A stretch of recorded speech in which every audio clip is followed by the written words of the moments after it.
that Donald Trump is a 34-time convicted felon, an adjudicated rapist, and now a pedophile.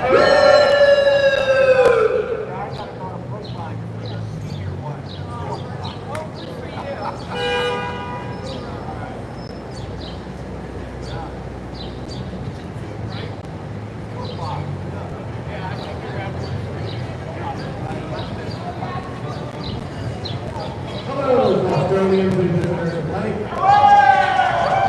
It's come to my attention that Americans in general have bad memories, so I'm going to remind you about two events that happened over the past decade in Elon Musk's relationship with that. Remember that very weird meeting in Alaska between Vladimir Putin and Donald Trump yesterday? Let's go over some background. Vladimir Putin is a Soviet communist trying to rebuild the Soviet Union, which is why he waged war on Ukraine starting in 2014. Now, most Americans are united with Ukraine, but there is one notable exception, which is Elon Musk. Back in 2022, which many of you already forgotten, Elon Musk shut down Ukraine's access to Starlink that it was using to fight the war against the Soviet communists trying to rebuild the Soviet Union. Now, if you're wondering why Elon Musk would do this, it is because he is a Nazi and Volodymyr Zelensky is Jewish. Now, Nazis and communists allying with each other in a war. Whoa, what could possibly go wrong there? I know what sounds familiar about that. Yeah, we're going to have to remember a little bit further back to World War II. Oh boy, Elon Musk may have caused World War III. Uh-oh. And that is one of the many reasons why we're here. Because a pedo-Nazi being the world's richest man is having serious, devastating effects on the entire world. In addition to what we've been talking about not buying Tesla and selling all of your shares, he needs to face legal consequences. Because if we do not give pedo-Nazis legal consequences, the entire world is going to suffer.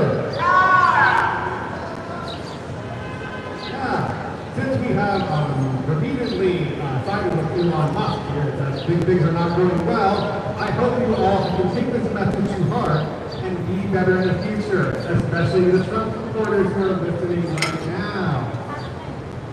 That's all I have to say. Let us stay united with Ukraine in their fight against World War III. And God bless America. God bless America.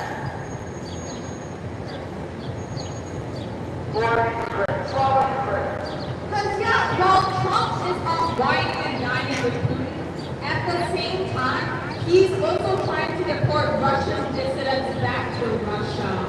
And he's holding their kids hostage to do so.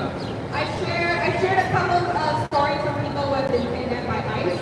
I talked about Carol Mayorga, whose town rallied around her to bring her home, even though the town voted 8% for Trump in 2024. I shared about George Reddens. He's a U.S. citizen in the same neighborhood, as well as about who's the father of 3 Marines. ICE kidnapped both of them. They also kidnapped Leonardo Soros from his involvement while he was dropping his kid off at elementary school. And they kidnapped John Evans, who was a police officer in the town of World War II. They also kidnapped a couple whose names are Ivanka and Ivanka, and I'd like to share their stories with you. So Ivanka and Ivanka have an 8-year-old son named Maxine, and the family fled to the U.S. from Russia. They claimed asylum and said that they feared that they would be tortured or imprisoned for their political beliefs if they were sent back to Russia. ICE ignored their asylum claim, kidnapped them anyway, and tried to send them back to Russia.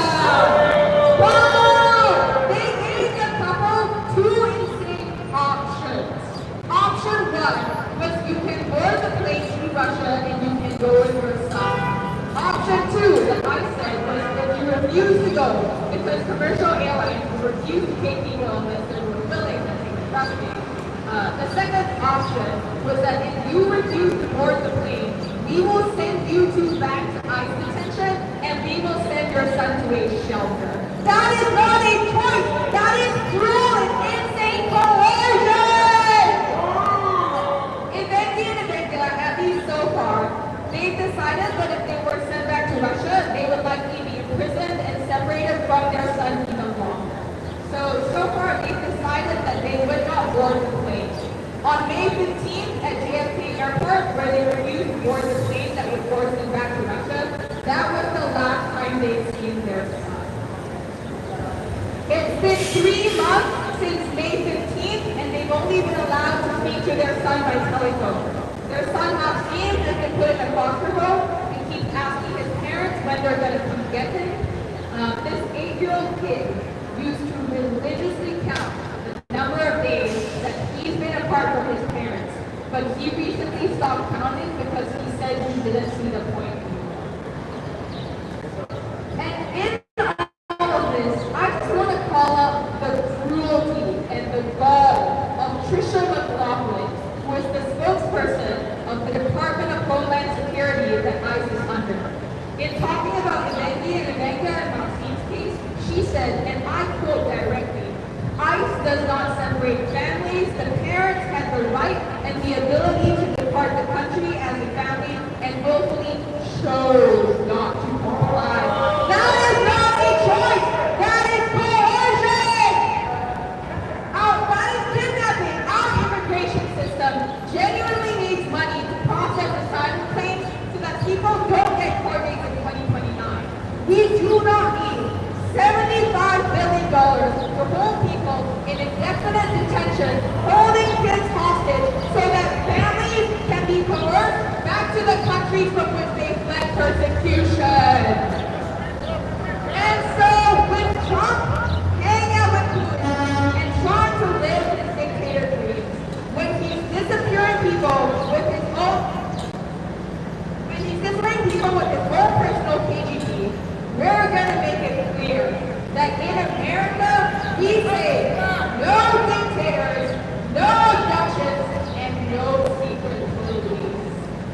No abductions in our streets! No abductions in our streets! ICE is the secret police! No abductions in our streets! ICE is the secret police! No abductions in our streets! ICE is the secret police! No abductions in our streets! No abductions in our streets! ICE is the secret police! No abductions in our streets! No abductions in our streets! ICE is the secret police! ICE is the secret police! No abductions in our streets! No abductions in our streets! ICE is the secret police! No kings, no tyrants! No kings, no tyrants! No billionaire liars! No billionaire liars! No kings, no tyrants! No kings, no tyrants! No billionaire liars! No billionaire liars! No kings, no tyrants! No kings, no tyrants! No billionaire liars! No billionaire liars!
We are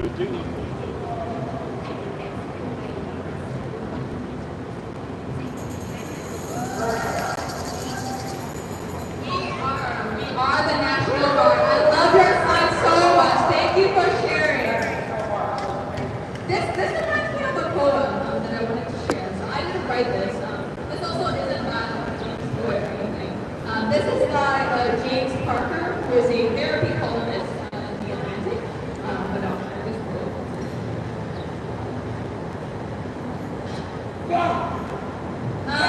This poem is titled "To a Reader on the Verge." When the demons are upon you and the world is on its ass, why not sink into resignation to the bottom of a glass? I'll tell you why you're here to try, and while you have volition, to quote my friend Jay Baghouse, don't be bummed into submission.